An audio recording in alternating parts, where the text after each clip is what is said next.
ultimately destroyed Israel? Go ahead and say it. Sin. Sin. That was it. It wasn't because they were smaller. It wasn't because their military wasn't prepared. It wasn't because the leadership at the top. The reason that Babylon was able to destroy Jerusalem is because the sin of Jerusalem had reached heaven, and God says, that's enough.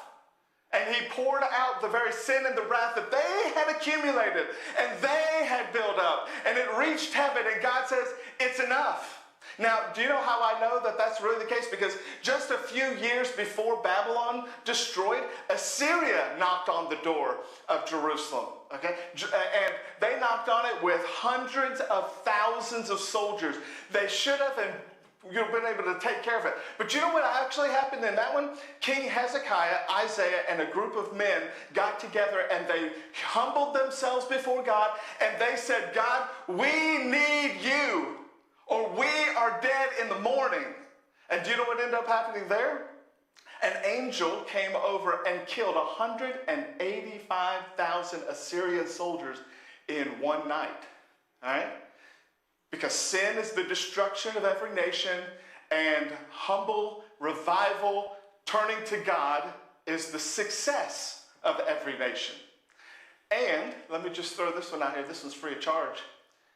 If America continues on the road that it is currently on, we also will find ourselves exactly where all of the nations of the past have ended up, on a history book somewhere, where we read about a nation 1,000 years ago that was the most mighty of all nations, and yet their sin reached to heaven, and God said it was enough. And if America continues on this same pathway, then God will also say enough. It would be absolutely arrogant and prideful, and about a dozen other words to describe a group of people who think that we would be able to somehow fix the system, trick God, and be able to continue on the sinful path that we are on.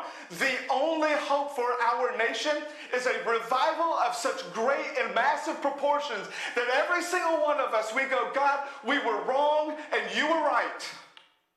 And that's the only way that our country survives. Amen.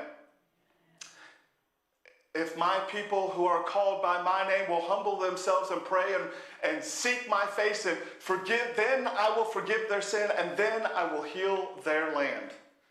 It is true of every single nation, and if we thought that America was somehow different, or we were going to somehow escape that because look at us, how great we are, let me just let you know, there were 1,000 nations who said this same exact thing. Nobody could take us out. We're the best of the best of the best. We've conquered the world, and yet every single one of them are dust and ashes at this moment. Nehemiah